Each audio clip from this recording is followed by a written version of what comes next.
Welcome, welcome, welcome to That's Life. I'm your host, Leah Leach.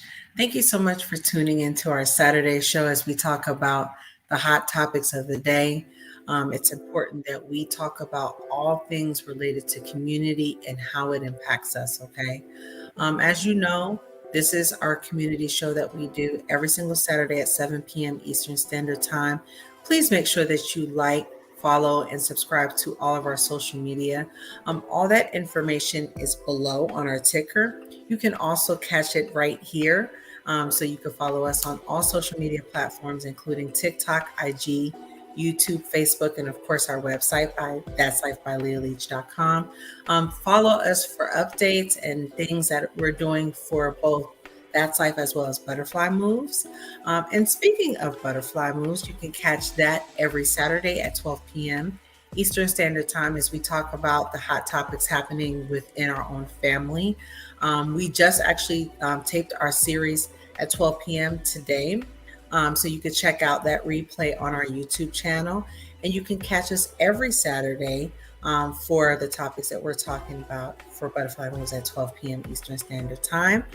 And of course, without further ado, keep in mind we're going to be ending soon. So we'll be back for our next episode for Butterfly Moves on September the 24th. And we'll be returning for That's Life October the 1st. But we're going to be doing a few more episodes, so you have a lot more time to catch us live as we talk about whatever the hot topic is of the day, okay?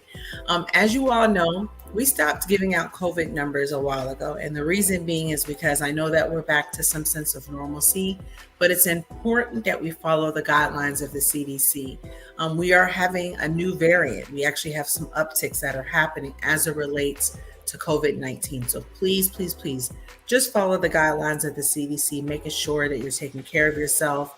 If you're not vaccinated, consider taking the vaccination. Not only am I vaccinated, but I am also boosted too. And I'm very proud of the fact that I did that. Granted, it doesn't protect you from COVID-19. It just reduces the symptoms that you have of COVID-19. So keep that in your mind if you're considering to do something different, okay? So on today's show, we're going to be talking about the crisis of homelessness. This show is very important that we talk about. I actually wanted to talk about this some time ago, but we took the time to go ahead and have that conversation today. And it cuts very close to me. So we're going to talk about why it cuts close to me and why homelessness is something that we need to have a conversation about and what we can do as a community to help to reduce homelessness, okay?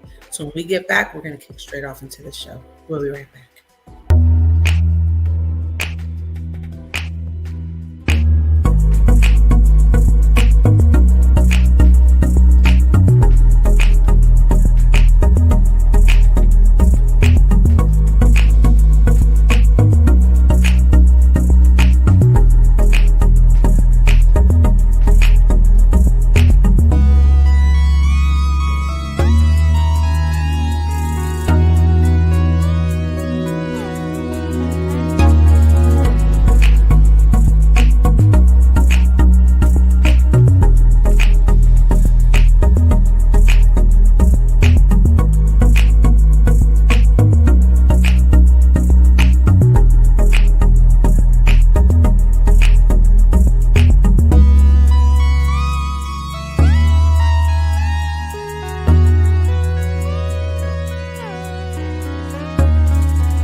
Welcome back to That's Life. I'm your host, Leah Leach.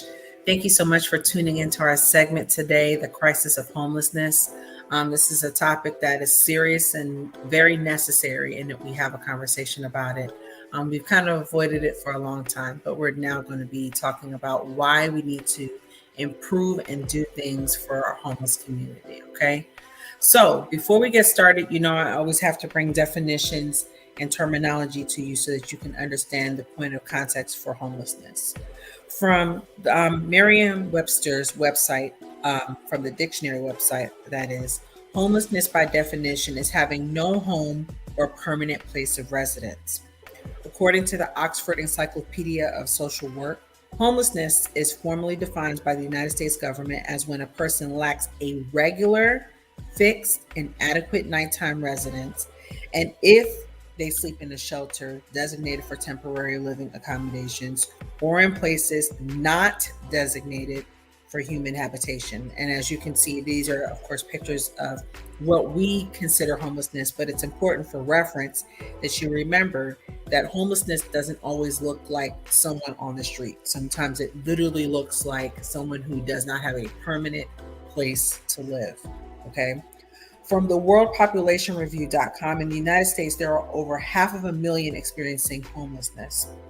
These individuals live in a temporary house, shelter, or transitional housing, or sleep in places not meant for habitation, such as abandoned buildings.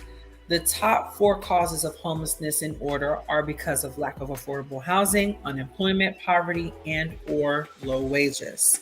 It's important that you see this particular map. This map will actually give you clarity about what the next point of reference is. Overall, 66.7% of total homelessness population of the United States is single individuals, with the remaining being 33.3% for families. Homelessness has increased nationally by almost 1%. This number compromises unaccompanied children, young adults, single adults experience chronic homelessness, and people experiencing unsheltered homelessness. Some populations have seen a decrease of homelessness, but of course, it's important for reference that you know that dramatic reductions are amongst families and of the veteran community, which I'm very glad to hear. Now, on this particular map, you will see that these states are marked and color coded, okay? So the ones that are purple are greater than 20,000, and then the ones that are like the orangey color are less than, less than 20,000 is the purple, and then the ones that are orangey are greater than 18,000, okay? So point of reference. The state of California currently has the highest homeless population with about 151,000 homeless people. And as you can see, they are the one that carry the most, okay?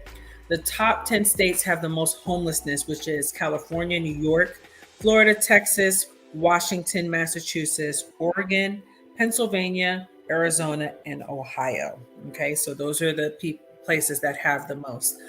Also, for point of reference, I thought it was important to do a side-by-side state comparison so that you can see. On this one, you will notice that I did, just as a point of reference, Georgia and Texas. A lot of people don't realize Georgia is a pretty big state. So when you think about just the amount of homelessness that happens, you would think that it would be a smaller number, but it's actually pretty big. As it stands right now, it's a little over 10,000. In Texas, it's over 27,000. But again, the state of Texas is a very large state. So that's the point of reference as it relates to such, okay? On July the 6th, Trayvon Murphy was arrested on Wednesday in connection with a series of stabbings targeting homeless people in New York. He is awaiting trial for this crime. And that's according to the New York Times. Mackenzie Trahan, which is a 22-year-old, 6.5-month pregnant woman who is homeless, lives in California and came out of poverty while living in Louisiana, okay?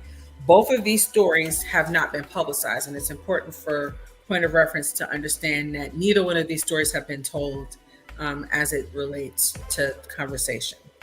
Now, I'm going to talk about, I guess, my biggest frustration as it relates to homelessness, because like I said, I myself, this cuts very close to me. Now, have I ever been homeless by definition? Yes, I have. I have lived in a place where it wasn't permanent residence.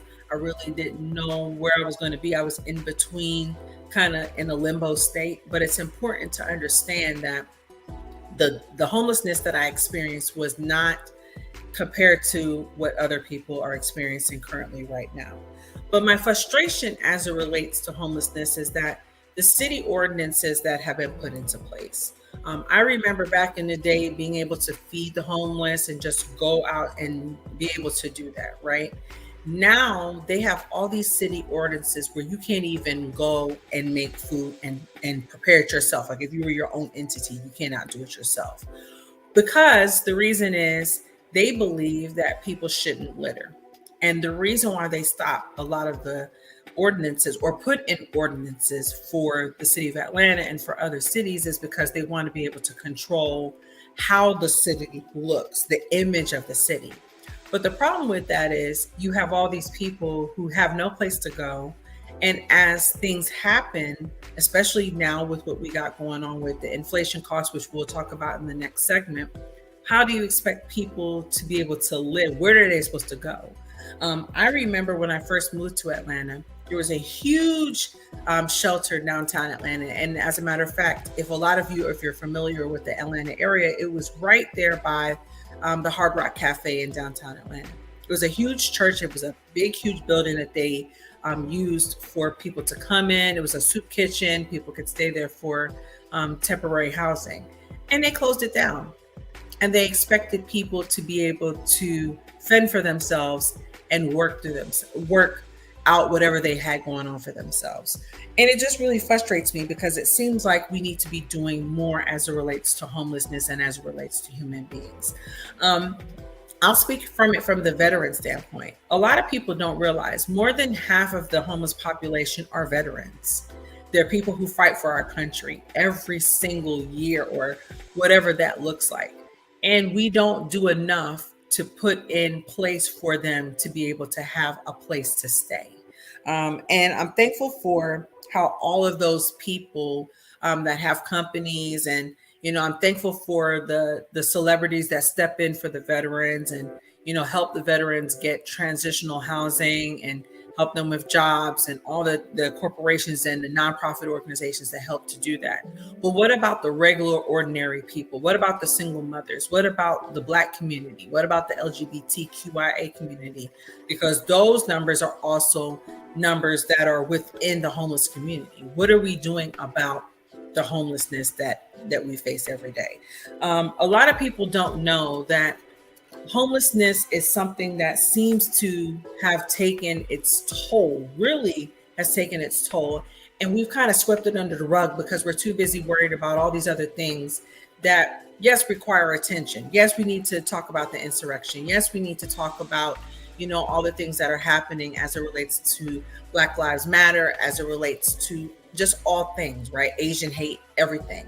But what about what we're going to do for homelessness? Because it seems like that's not controlled. And as the inflation rises, the number of people becoming more homeless is inevitable. We're going to see it happen.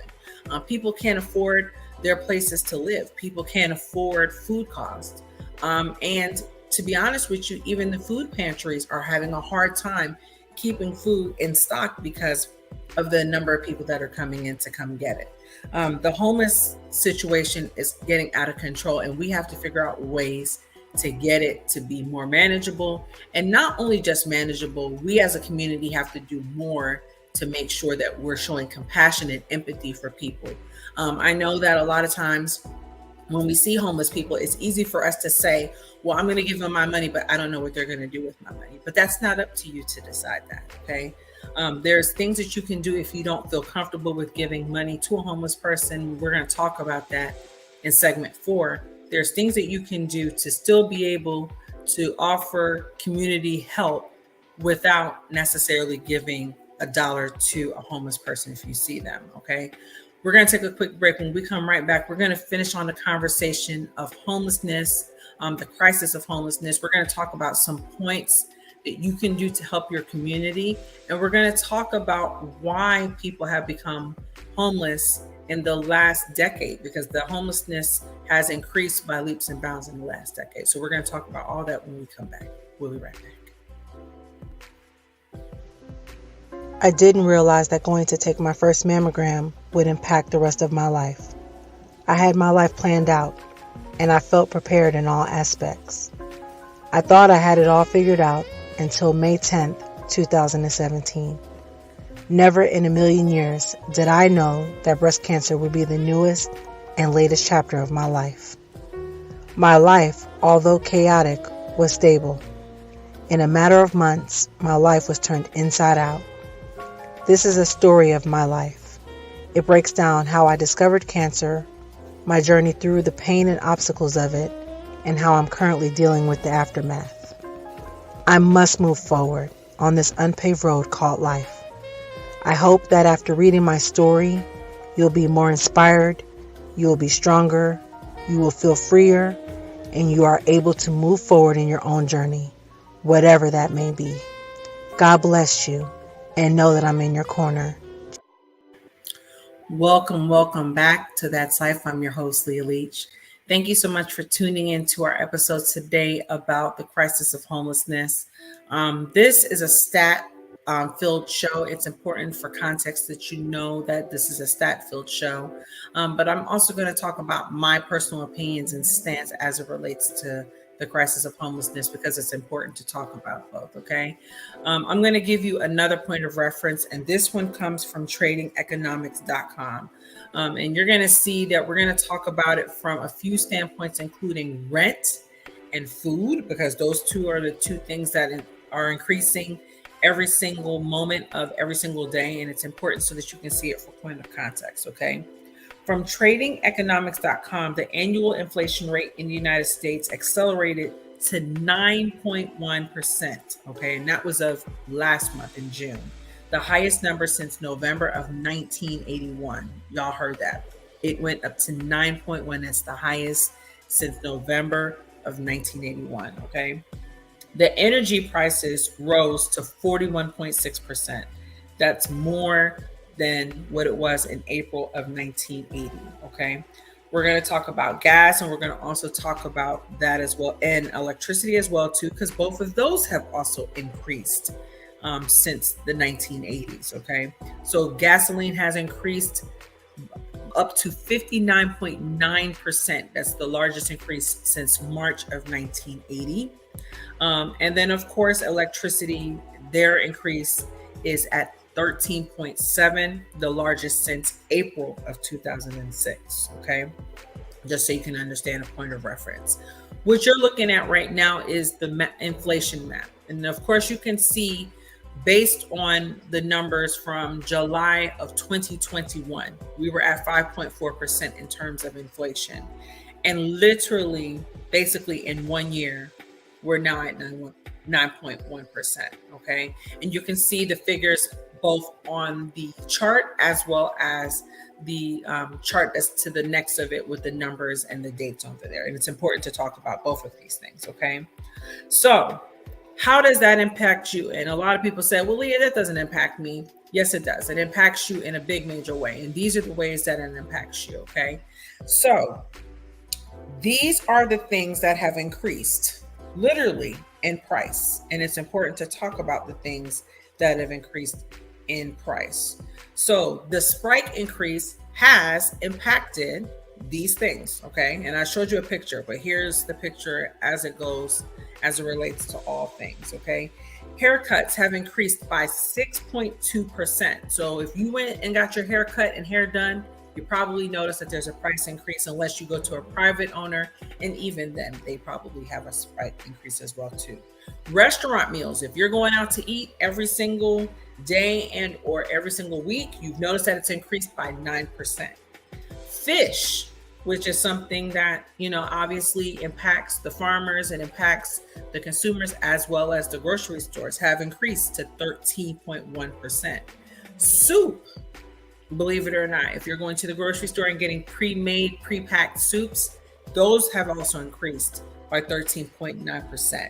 Motor vehicle parts. This is something that impacts my wife every single day in the motor industry. Those parts have increased by 15.3%. So if you're going to the shop and you realize that when you used to go get your car repaired, it didn't cost that much money and it's costing more now, it's because of the price increase when it relates to motor vehicle parts. Lunch meats, okay, deli meats have increased by 16.9%. The cost of chicken has increased by 17.4%. And fresh eggs, as you all definitely should know, have increased by 33.1%. So these are just a few things that inflation has done in terms of the cost of living in terms of products and items that are important to our everyday life. Okay. So we're now going to talk about food and we're going to talk about rent. These are the two things that are important for point of context for all of us, right? Food inflation in the United States accelerated for a 13 straight month this year, going to 10.4%. That's where we're inflated to, okay, as of June, the biggest since 1981. The food home index rose 12.2%, the largest that it had been in 12 months. All 6 major grocery store food groups indexes increased over the span, with 5 of 6 raising more than 10%. Y'all, this is crazy. Just think about it as it relates to food. So as you can see on the chart, we started again July of 2021, so that we can look at it for point of reference. July of 2021, our number we're at 3.4%. Since then to this point, we are now at 10.4%. Okay, and that's if you think about it, that's astronomical, because literally that's about a 7% difference between last year this time and July of this year. Okay, now we're going to talk about rent. And I know everybody has noticed this, because if you're living at home or if you're paying a mortgage, you'll understand that these prices again have inflated. So the rent inflation in the United States average was 4.14%, okay? And that was the highest from 1954 to 2022, okay? It has reached an all-time high of 20.85%, okay? And as you can see, the actual numbers down below show that an actual is actually 5.61, my apologies. But it's important for reference that you can see that when we first started in July of last year, in terms of rent was at 2.82%. And now, as of July, and you can see all the way at the top of that chart, it is now at 5.6%, y'all. Okay. The reason why it's important to talk about it is because back in the 80s, which is why I was getting to 20%, back in 1980 is when the rent inflation went all the way up to 20.85%. Okay. So as you can see, we're high trending. We're high trending towards that number. We're at 5.69, and that number is still climbing. So it's important to talk about that. Now, let's talk about food costs. And I'm going to personalize this as it relates to me and my situation, okay? Food costs was something I never had to really be concerned with before in my past, okay? I remember being able to go to the farmer's market. That was where my mother shopped. We always went to the farmer's market to get like our produce.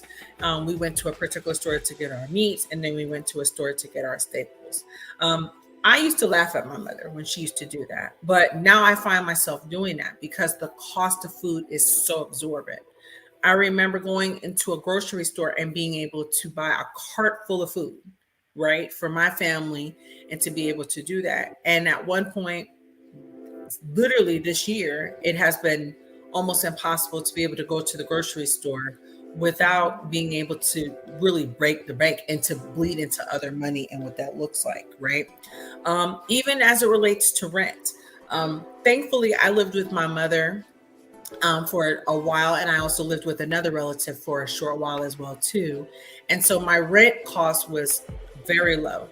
But now I'm in my own home, and I remember when we were first looking at homes, the mortgage wasn't that much. The mortgage was about $800 or $900. You could get a decent house. You could get a decent space for that. Well, people, that's not the case now.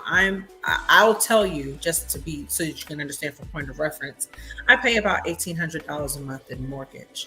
And if you think about that, that's a absorbent amount of money compared to where we were last year this time. I remember when I was first looking at apartments, and I remember looking at a 3-bedroom apartment and thinking, wow, $900, that's a steal. But now that cost has increased by leaps and bounds due to inflation. Okay. People are having to make tough choices, you guys. And we've never had to consider sometimes the fact that we wouldn't be able to buy groceries for our family as something that we would have to make a choice about, right? I've seen friends and family, people who I'm very close with, have to make the hard choice of whether they should go to a food bank to feed their family, which was something they've never had to consider before because of the inflation. How does that impact them? Well, if they continue on that trend, if that trend shows that they're going to struggle like that, it could very well lead to homelessness. And that's part of the reason why I feel like it is a crisis and that we need to really get real about it. As we talked about before, a lot of the food banks that are around you are now dealing with shortages because they are not only feeding those that are actually displaced and are living on the street, but now they're feeding people who really don't have the means to be able to get what they need to get. So it's important to really put and shine light on the fact that the inflation is basically a snowball to allowing this thing of homelessness to become out of control, right? We've never had to consider that the people that actually have permanent homes, that they might put themselves in a position and in a space where they're not going to be able to survive. And it's just really real to consider and to talk about. As I always say this, and I've always said this and I've always preached this, we are all one step away from homelessness. And I know that that's hard for people to understand. And you say, Leah, well, why would you say that? Even, I see these millionaires and they're spending billions and billions of dollars doing this or millions and millions of dollars doing that. But really, as it relates to this inflation, as it relates to the food cost, as it relates just to things in general, as it relates to our community, we are all one step away from that, because at any given point, we can go into a recession. At any given point, we can go into bankruptcy. And sometimes what you see isn't always what it is, okay? And it's important to just remember that when we're going through whatever we're going through every single day, even when you think that, yeah, I got a couple dollars to my name, you don't know what can happen, right? You literally don't know what can happen to you in a blink of an eye. And so we have to not only control the homelessness that's going on currently, but we ourselves as people who have permanent residence, we have almost a responsibility to help our community at large, okay? If you can help someone along the way, because it's hard out here, people. We are all struggling for the same thing. Some of us more than others, but we are all struggling for the same thing. And so it's important to just remember to keep a level of empathy, because we all could be there. I know for me personally, I've had to make tough choices since being in my home now and what I did prior to being in my home. We've all had to make those tough choices, and homelessness is not something that's going to go away overnight. But I think it's important that we shine light on what is happening and the things that are impacting our community to make those that are homeless have an even tougher life, right? It's important that we talk about those things, because for some strange reason, everything has become more important besides this particular topic, okay? We have to support our community. There's simple things that we can do to support our community. There's simple things that we can do to support our veterans, single moms, those of the LGBTQIA community. And we're going to talk about the statistics about that too, because it's important that people understand who the groups of people are that are homeless, and why there's such a struggle as it relates to such. And we're going to talk about some ways that we can help our community so that we can get this crisis of homelessness under control.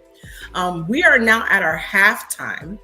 And y'all know I love my halftime, because that's when I get to show you tips and tools and things that are beneficial to you, okay? So for today, we're going to do not only the Flavor King, we're also going to do the mini chef. So we're going to let them give you the tips and tools about how to make your cooking the best cooking it can be. So without further ado, it's our halftime. Hi, I'm Yuri, and welcome to Men What the Flavor King. Cooking is one of my favorite things to do. I love spices, but many people don't know the difference between seasoning and flavor. So here's the difference. To season is to bring out the natural flavor of the food without changing it. Seasonings are added near the end of cooking. Seasonings include salt, pepper, and acid.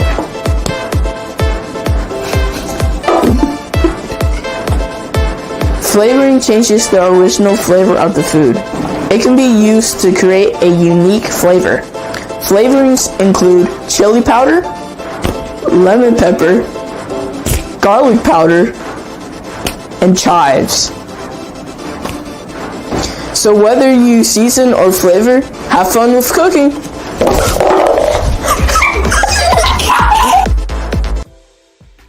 Hi, I'm Carmen, and this is Minute with Mini Chef. Today we're going to make homemade honey mustard. You can make this vegan by using vegan mayo and maple or agave syrup. For regular homemade honey mustard, mix mayo, yellow mustard,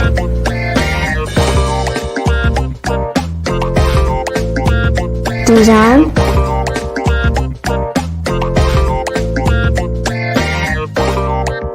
mix to combine.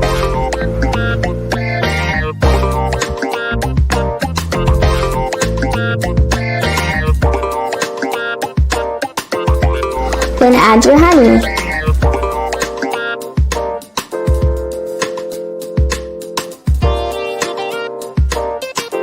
And there you have it. Homemade honey mustard. I hope you enjoy. Bye!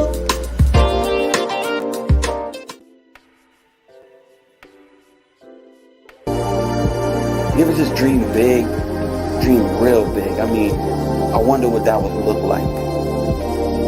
I think the best part about being behind the camera and figuring it all out is getting the pieces, collecting all of the pieces that make the puzzle a complete picture.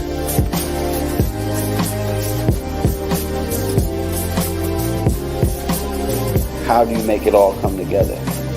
Situations, scenarios, different things on the screen. What is it that you want to do? When it's time to actually be creative, collaboration is key. You can count on me to help turn that vision into reality.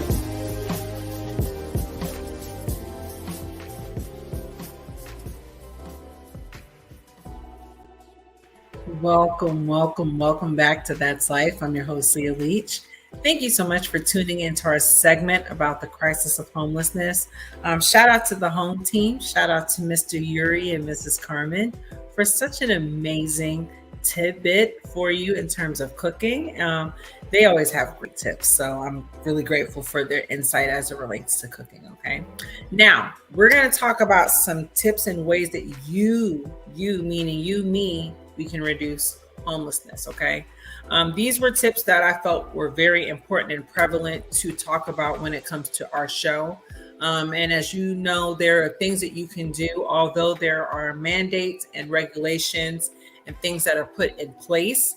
It is important to remember that you yourself can do things to help reduce the spread as it relates to helping those that are homeless, I should say. Okay. So number one, spread the word. Referring people to people as homeless strips them of their humanity. And I think it's important to talk about that because I think that we of course are a politically correct country, but it's important to remember that homelessness is just a word, okay? But it's a word that can impact people. That's why we don't use the term homeless. And this is specifically from neighborhood.org. These phrases have the same effect because they frame homelessness as a defining characteristic. By utilizing a slightly different order of words, we can help homelessness be seen as something that could be changed instead of an immutable fact of life. and we can prioritize the humanity of people who are homeless. Y'all, let me tell you something. Words are powerful, and we always talk about that on this show. That's one of the things that we talk about as we empower and encourage people. Words are powerful. Okay, be careful with the word homeless, because a lot of times, we think about homeless people are the people that they're, out there and they're addicted to drugs, or that they're just out there because they want to be out there and they don't really want to work. But really, a lot of people that are out in the world that are displaced because they really just cannot survive, right?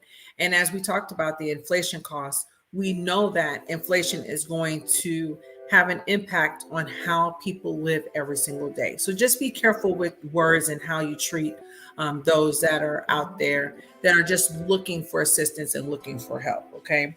Number 2, daily acts of kindness. You can also say hello to people experiencing homelessness. Acknowledging them and even conversing with people experiencing homeless helps destigmatize homelessness, right? One of the things that a lot of people do as it relates to such as volunteer work, and we're going to talk about some things as it relates to volunteering, but the way to be able to combat homelessness is by going out and really having a conversation with people. Because what you find a lot of times is that when you go and have a conversation with someone who is homeless, you'll find out that a lot of times they're displaced because they need a job, or they're displaced because they need someone to take a chance on them, right? But how do you know that if you don't have a conversation? And that's where volunteer work comes into play. You also see ministries doing outreach. That's where outreach comes into play. So it's very important that if you're going to combat it, to find ways to communicate with those that are out there in the community, okay? Number 3, which is what we talked about, volunteer at a local homeless shelter. Your help will go a long way. And if you participate in a company matching gift programs, your support will even make more significant of a difference, okay? We know that, like in the state of Georgia, we have Hosea Feed the Hungry. They do that all the time. You don't have to wait until the holidays to go out there and go feed the hungry. You can go to those type of initiatives that are out there assisting people to go and get them fed, to offer them job assistance, to offer them whatever there is, right? There are lots and lots of nonprofit organizations in your home state. So utilize the nonprofit organizations that are there to be able to combat homelessness. I know that those are some of the things that we could do better in the state of Georgia, because there's lots of agencies and somehow there's a lot of people that are still homeless in the state of Georgia that need assistance. So go and volunteer. If you volunteer, a lot of times you'll be able to help get some people to get to where they need to go, okay? Number 4, attend a charity or fundraising event. Fundraising events are more about just helping people experiencing homelessness. They can be a way to get connected to your community, right? It's important that when we do these galas that they're doing fundraising for critical and life-saving services. A lot of times though, when it comes to going to events like this, there are events that are hosted for homelessness, but they're still not really shining a light on effective ways to help it and combat it, okay? You wanna go to events that are going to be targeted towards helping the community, specifically to helping the community, okay? If they're not targeting and helping the community and you're just going to a gala, you're probably not doing a service to those who actually need your help. So make sure that when you're attending these events, that you're actually doing it for the sole purpose of helping the community. Number 5, clean your garage and your house. It's an opportunity to donate unused and unwanted, gently used vehicles, furniture, clothing, kitchenware, and more. And we're going to talk a little bit about this in the next piece, but that's why the Goodwills are there, right? The Goodwills, the Salvation Armies, those places are in place for people who can donate items that can eventually be sold, and those monies would help towards initiatives that will help towards homelessness, okay? So if you have things, this is the time to give it up. Now, here's the other part to that. You have to be willing to give it up with a cheerful heart, okay? So if you're not willing to give it up, then obviously this is not applicable to you. But I would say to you, if you are a person that likes to go to Goodwill.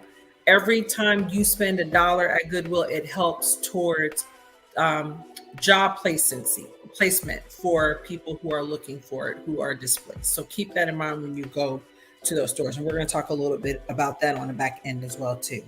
Number 6, organize a donation drive. You don't have to be the only one donating items and cleaning your house and your garage. Get some friends and family, get everyone involved, okay? Once you collect items, you can drop them off at the donation center. Whether your items are used or the program is sold to the shops, your donation benefits programs and services dedicated to homelessness. And we talked about this. Again, when you go and you donate your items to the Goodwills, to the Salvation Armies, it will impact the community. It always does impact the community. Those dollars end up going to help someone else. So it's important that you keep that in mind, that when you have the items that you're taking to Goodwill, it's not only taxable, and I know a lot of people do it for tax deductions, but it actually helps towards those to be able to, for people to get a job. A lot of the people that work for Goodwill are going through a job placement program. So keep that in mind when you're going to donate your items at your local donation center. Number 7, be consistent. People can be forgetful, okay? If for some reason it's hard for you to be able to donate items, you can set up a monthly donorship with a lot of the homeless shelters that are out there, and you'll never have to worry about whether or not your dollars are being sent or given to those. That's a little bit of what we talked about before, okay? There's lots of places, including Goodwill and Salvation Army, where you can actually enroll as a member. And if you would like, you can just have a monthly deduction come out of your bank account every single month or every single week, whichever works for you. And those monies will go to those community centers. And again, we'll be able to assist those who desperately need it. So always keep that in mind, that you have lots of options as it relates to combating homelessness. Number 8, go shopping and save. Shopping at thrift stores many times help to get causes and eliminating homelessness and helping community outlets that show assistance for those that are less fortunate. And we talked a little bit about that, making sure that you go to the Goodwills and you go to the Salvation Army, because again, everything is a circle. So if you give to the Salvation Army and then you go and you spend money there, you're also giving back to the community at large, right? Number 9, start a fundraiser. Create a Facebook fundraiser on your birthday or a holiday or whenever it's relevant to the news or just for fun. Not only is it an effective way to fundraise, but it's also an easy way. It is important that if you're going to do Facebook or any type of social media to do fundraisers, that it is going to make sure that those donations go to where they need to go to. A lot of times we do great community work, but unfortunately it never gets to the actual community, okay? So make sure that if you're going to do a fundraiser, that you're working with people who are actually getting it to the people, okay? And it's important to remember that when you're doing the things that you're doing for the community, okay? Number 10, give a little or give a lot. $15 may not be a lot to you, but to someone who's experiencing homelessness or displacement, it means a week of meals, okay? One meal can be what it takes to connect to someone with the tools to overcome. So donate, donate, donate. I always say this, people. It is not up to you to decide what they're doing with your money. Once it leaves your hand, if you're doing it from a place of love and from a place of compassion, it really matters not, okay? But donations are always big as it relates to homelessness. Donations to your local food bank, okay? Those are important initiatives that will help to combat homelessness, okay? So give to your local food banks, give to the outreach programs that are in the churches, in your own home church or whatever church that you are a part of, okay? Because if they're doing the right thing, it will get to the people. And I promise you, we'll be able to control what's going on as it relates to such. Number 11, say yes in my backyard. Numerous studies showing that if you offer affordable housing in your neighborhood, it saves money and leads to improved quality of life for the entire community, okay? That's because building affordable or supportive housing costs less, and it allows stability for vulnerable families, sometimes permanent supportive housing, and it's affordable for those that are dealing with chronic homelessness. I'll talk about this experience for me. When I used to live with my mom, there was a home in my mother's subdivision that actually has a place where it offers housing to those that are displaced. Okay. Whether you want to open up your own home, whether you want to rent a home and have it for the purposes of a nonprofit to help others, it's important that we find some way, if we're able to, find some way to be able to combat homelessness.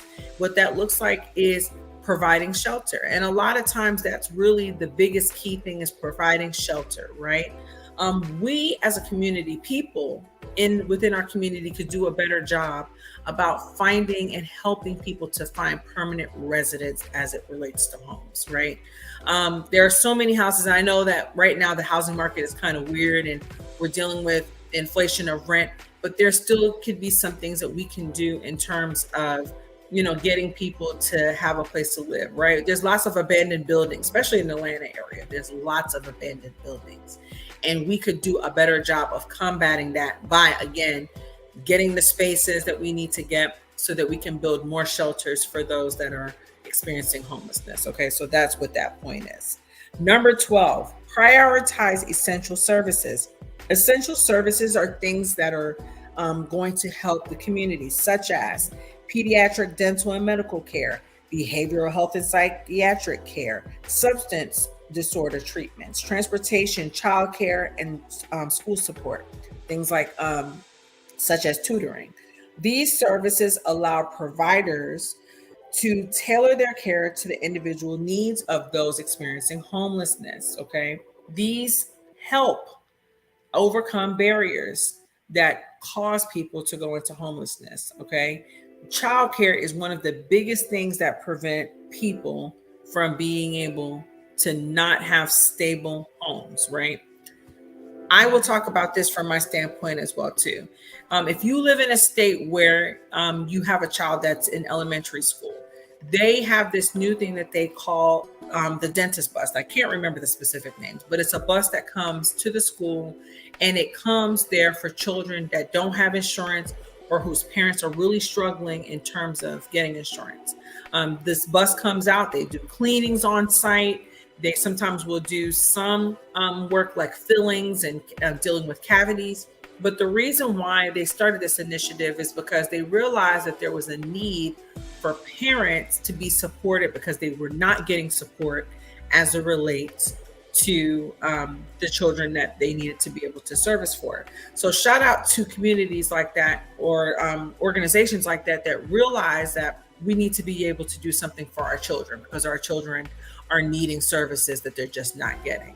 The other one that I know about, and again, I don't know the name specifically, so my apologies about that, but there's another nonprofit organization that's in a truck, and they have a washer and dryer inside of their truck.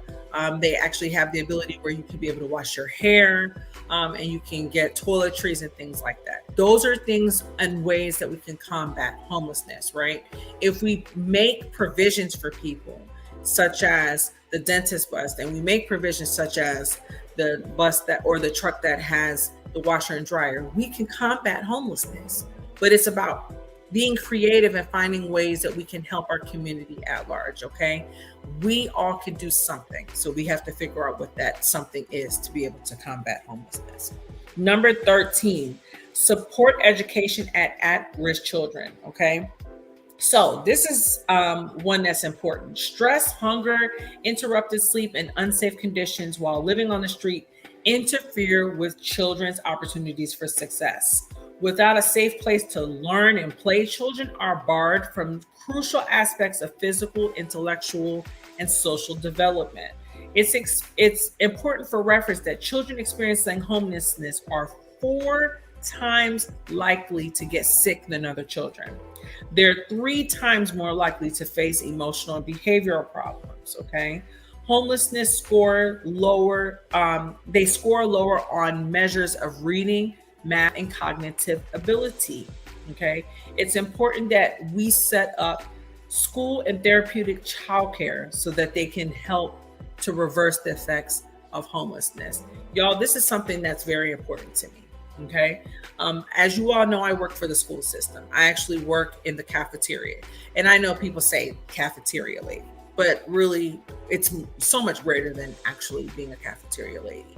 But what you will realize is that a lot of the programs that we have, the summer feeding programs that we have, the summer enrichment programs that we have, they're there in place because there are children during the summer term that go hungry. And I know a lot of people have so much negative to say about school lunches. And what you also have to realize is that because we're in a food shortage, that also impacts school lunches and how that we move and groove, right? But the summer enrichment programs, the summer feeding programs, the feeding programs that we do during the break, those things are critical because it helps not only for children to be fed, but it also impacts how they feel every day, okay? Get in contact with your school. A lot of time, your schools for your children offer initiative programs, not only that will help them with homelessness, but it would help them to be able to stay on track, okay? A lot of times when you go to the school, there are programs that are there in place so that they're still successful students. And they'll be able to offer you some resource on where you can go to help you get back on track too, okay? Utilize your school. A lot of people seem to run away from the school because they're worried about being embarrassed, and they're worried about the fact that, the administrative is gonna, report you to DFACS, but we are mandated reporters and we have a responsibility to do what is best for the children. We're advocates for children, okay? But utilize them as a resource, because a lot of times if you go to them before they get to you, they'll be able to assist you and help you in any way, okay? Utilize your counselors, your administrators, anybody that's there that can support you, utilize them because they'll be able to assist you, okay? And last but not least, which is the heaviest statistic that I have, support initiatives that will end homelessness, okay? There are many steps that the local, state, and federal government can do to reduce and prevent homelessness. These are some initiatives, okay? Helping people who have been incarcerated. And we don't talk about that. We talk about the fact that, they should get out of jail and they should be able to, assimilate to regular life. But again, these are things that we can do to combat homelessness. So helping people that have been incarcerated or hospitalized, provide mental health services through substance disorder, because we know that sometimes substance abuse can link to homelessness. Research has shown that 26% of Americans experiencing homelessness have had some sort of mental illness. And again, if we don't combat homelessness, we can't really see that these other things exist behind it, including mental health. 35% have experienced substance abuse of some sort, okay? Again, if we combat substance abuse, we can combat homelessness. The LGBTQIA discrimination analysis suggests that 20 to 40% of youth experience homelessness because of discrimination. So we need to figure out how to tackle systemic racism and discrimination, because those two things also link together, okay? Black people account for 40% of the homeless population. Okay. But again, we're only 13% of the US population. So as you can see, those numbers, something's going on there. Spanish people make up 22% of the homelessness when they make up only 18% of the US population. Indigenous people account for 8%. Okay. These are some things that we can do to stop homelessness, period, point blank. Eliminating racial discrimination, especially as it relates to home ownership. And let me take myself off of this, because a lot of people don't want to admit the reason why Black people struggle to get homes and why we don't have generational wealth is because there is discrimination as it relates to people of color purchasing homes. That's not to say that we can't purchase homes. It just becomes difficult. Okay. So if we get rid of the stigma, the stigma, sorry, y'all, I was stumbling over my words. If we can get rid of the stigma of Black people and home ownership, then we can reduce homelessness. And as we just talked about, the fact that African Americans make up the greatest number of homelessness. Enforcing and elimination redlining, which is the act of denying home loans based on race. And we just talked about that, right? Providing funding or initiatives for building affordable housing. There are things that we can do in terms of helping for housing, such as Habitat for Humanity. Those things are in place to help families who are struggling and who are displaced, right? So we need more organizations such as Habitat for Humanity that will help the community at large, okay? Improve the quality of life for veterans. Veterans make up 11% of those that are experiencing homelessness, okay? About 45% of those veterans experiencing homelessness, ironically, are Black and Hispanic, okay?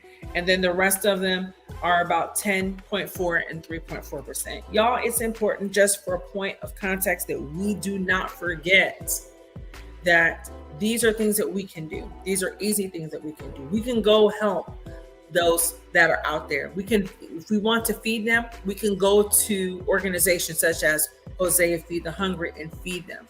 We can go to Habitat for Humanity and help build houses for those that are displaced. We ourselves, if we are able to financially afford it, we can financially do the things that we need to do. We can set up organizations and nonprofit organizations to help our community at large. We have to do something, okay?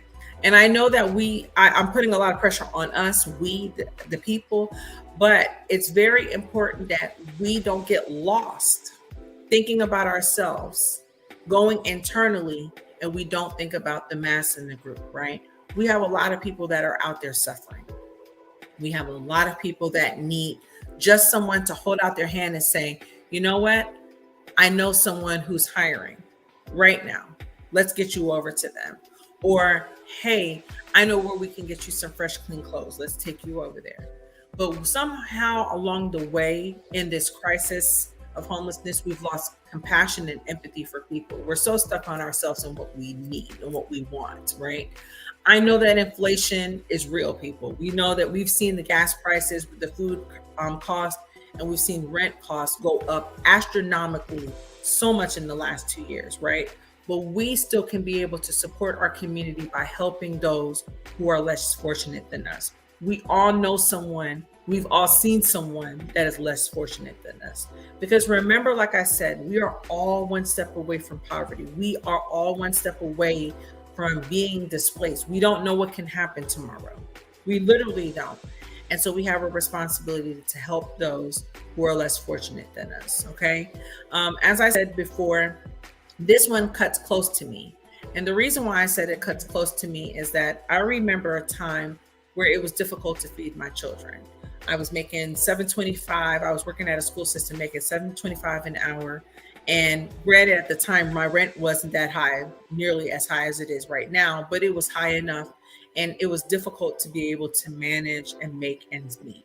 I did a lot of things I wasn't proud of, you guys. I remember at one point I had to go to the store and I had to steal food because it was difficult to be able to take care of my children and to be able to take care of myself. I remember going to bed lots of times hungry. God, though, let me tell you what's interesting about God is God put me in a place where I was going to be able to not only feed my kids, but be able to make an additional income. And that was when I went to culinary school. When I went to culinary school, my children never went hungry. A lot of people would even say that they were spoiled because they were getting the lobster and the shrimp, but they didn't know the struggles behind the scenes that their mom had to experience in order to allow that to happen. It was rough. It was tough for 2 years of my life, and I didn't know how we were going to get by. But by God's grace and mercy, we were able to get through. So it's important that when you're going through what you're going through, when you're going to the store or when you're going to the Goodwills or when you're going to the Salvation Armies, whatever you're doing, that you think about people who are like me, who were just getting by. And your small thing that you're doing could help so much more greater at the end of the day, okay? Make sure that you're doing what you have to do to help your community. So as you know, this is the end of our show. We end with a Bible verse And we also end with a quote of the day. So our quote comes from one of my favorite people, Nelson Mandela. Overcoming, y'all, I'm stumbling over words. Overcoming poverty is not just a gesture of charity. It's an act of justice. And that's important that we remember that. It's important that we remember that we have a responsibility to be able to combat it. Okay. Our Bible verse of the day comes from Luke 6:35. Luke 6:35. Do good, lend, and expect nothing in return, and your reward will be great. Thank you so much for tuning into our segment today about the crisis of homelessness. You know, I stumbled over my words today, y'all. But the reason why I stumbled over my words today is because this show is important. We have to do a better job of the community by making sure that we take care of our people. Okay? Until the next time we meet again, see you soon. Bye, guys.